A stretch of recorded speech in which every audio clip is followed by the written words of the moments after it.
Disha's journey, defining the architecture, working with the developers shoulder to shoulder, teaching them how to think from the first principles. Over to you, Disha team.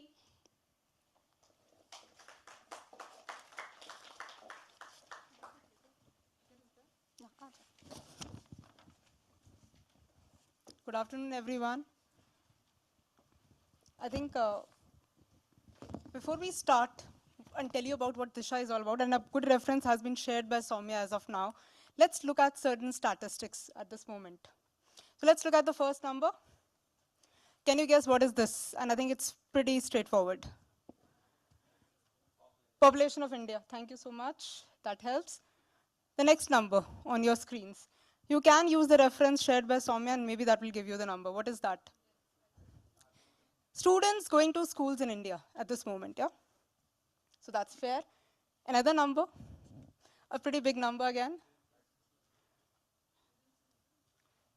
Students going to government and government-aided schools in India, which is almost every 6 out of 10 students is going to government. Now, who are these kids? These are kids of our house helps, our drivers, our security guards, our apartment complex, housekeeping staff, people around us, auto drivers, Uber drivers, all of those. Fine. So what is unique? And now comes another big number. It's a percentage. Yeah. This is the dropout after 10th and 12th. And that's huge. And what is the reason? So reasons, what we have done is, in last 3 years, we worked across 8 to 10 schools with 2,000 plus students, and there were similar patterns. The students kept telling us that they don't know what kind of careers exist, basically. They don't know how can they find the affordable colleges, what kind of scholarships exist. And they don't know what are the alternatives to the formal education. It's not that everybody has to take a college education. There should be vocational ITI skilling courses. So this is the lack of information these students had. And somewhere we need to give them that information in a way in which they can access it. And that's where the whole idea of Disha platform came up. Now, we are a non-profit with limited budgets, limited resources, and building a tech platform requires investment, which we definitely didn't have at that time. And that's where, over a WhatsApp discussion, I got connected with Sarika, who became our first product and tech advisor. And she came up and, kind of pushed us to stop thinking and start, planning and all, but building. And that's where we built our first prototype. And when we built the prototype, it was very easy. Let's go and take it to the students and find out, is it really something they're looking for? And the feedback was amazing. We even got a lot of feedbacks about the features, the kind of features that platform should have. And that's how we validated the platform. And that was a clarity moment for Pyfinity to understand that now we need to onboard volunteers, volunteers from senior tech community to come and help us. We hire interns and they guide them and they build architecture and design everything for these interns to work. I'm fortunate to have one of our interns who worked with us in this room today. So thanks, Nayan, for being here. And let's move forward. And that's how Disha came in, right? So what exactly is Disha? Disha basically provides 4 things to the students. It allows them to look at careers beyond the conventional careers. There are 8 to 10 careers which everybody knows. There are 152 plus we have. We are expanding on the list. In case you are confused, can you have a gamified interest quiz which can help you understand what direction you may take? And that's exactly what our next step basically talks about. Can you find a list of affordable colleges? Can you find the proper scholarships associated with your course and careers? Is what we are trying to bring out. And finally, what are the alternatives to the formal education? The ITIs, the vocationals, the learn and earn opportunities that are there. This week, we have launched Disha. And we will be taking it to first 50 students for the validation of, and start testing it with the students at the moment. And we are building, there are many more features that will be coming in. And now I would like to invite Rajesh to come and talk about how we build this. So when we basically started on this journey, and I met Sheetal, she had actually thought about everything. And she had built the site in Villavable. So I thought my first job was actually to come and just host it in AWS. Then, as we started conversing about the different problem statements, interesting problem statements arose. Something as simple as login of how will students who don't have an email address log in to the system? What phone numbers will they use? How will that happen? to basically how will career journeys be defined. There were a lot of problems that we had to solve through this journey. Today, I talk about two main sets of problems. First one is personalization. We all think about personalization differently, and we think about personalization related to monetization. But here we were talking to students who are in different stages of their journey. Students who are in 8th and 9th, who wanted to just explore and discover what is out there. Students who are in 11th and 12th who wanted to basically compare and decide. And students who are in 12th who wanted to actually apply to colleges, find out scholarships and find out avenues. So there was different cohorts which we had to cater to, and we had to make sure that the data that we surface to each cohort is relevant.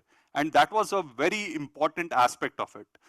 And for that, we needed to understand user context. We needed to morph our pages so that when you are looking at a college as somebody who's discovering, it looks different. And somebody who's basically trying to apply for a scholarship, it is actually looking different. And finally, in India, you cannot do it without localization. And localization is a key. You need to reach the students in the language that they are very comfortable in. And given that this is a data platform and a lot of data that we collate, we had to make sure that all the data is translated as it is ingested and localized in so that we can be ready for the students when it is basically showcased. Now, the second problem is data, and data is crucial for any software nowadays. But here, it was very different.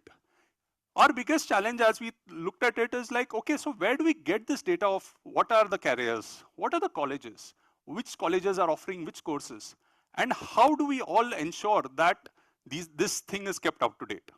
So for a big part was just data collation and trying to manage the data. So we invested actually in a CMS system which focused on validating and collating the data itself. And we had basic crawlers which can go and find out latest informations in the web, through the web, so that we have the latest information of what are the new colleges that we are looking at, what are basically the new courses that the colleges are offering. The second thing was validation. For us to be a reliable website that students come again and again to, we needed to build trust. And how do you validate thousands of colleges that you have ingested, the hundreds of courses that you have, and the linkages to the careers that you basically have? And this is where we basically built an AI agent which can mimic and figure out if this specific college exists, if the information that we have about these colleges, the courses that they offer, it is actually there. And that's basically another layer that we focused on, which is the whole validation layer. And in the end, as we were expanding from city to city, and we are looking forward to expanding to different states, the operations and the operational aspect of this is very critical. And that is the third aspect with respect to data. We had to make this more seamless. We had to make sure that this could be operated by non-tech folks.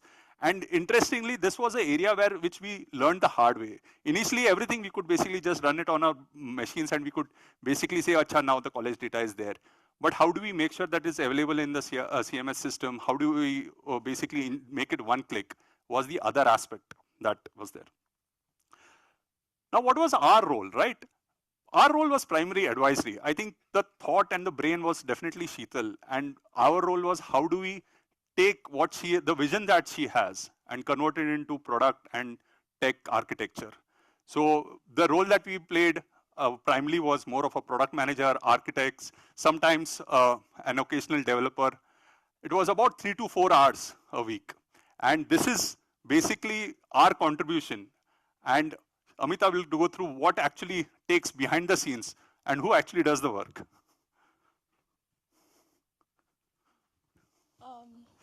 Yeah. So like Rajesh was telling, Sheetal had this idea in her mind, and it was like mine and Rajesh's job to implement it and bring it onto the ground.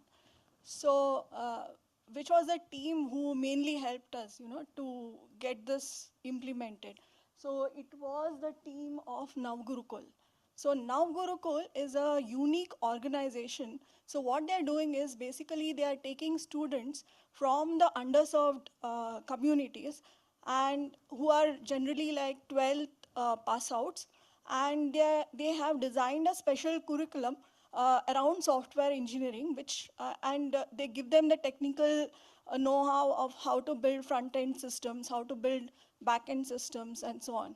So initially, when we started out with the interns from Navgurukul, our expectations were kind of low. But the team, they came up with like lots of technical know-how, and they brought in also a lot of contextual knowledge because they were living it, right? Almost like 4 out of the 6 people who are currently working with us are from the Navgurukul team. So now that we have the basic app built and we are kind of getting it tested going forward, so the intention is once the schools restart in June, so the idea is to take this application to the government students, and we have implemented it in multilingual, so it is already there in Kannada.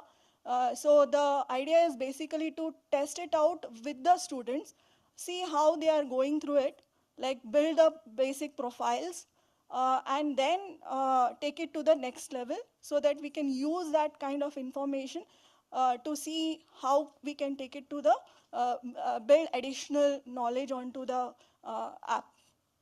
Right. The other thing which we are also working on is a AI-assisted chatbot, which will help these students continuously learn and improve on, right? And the bigger idea is to build a community. This is where you people will come in.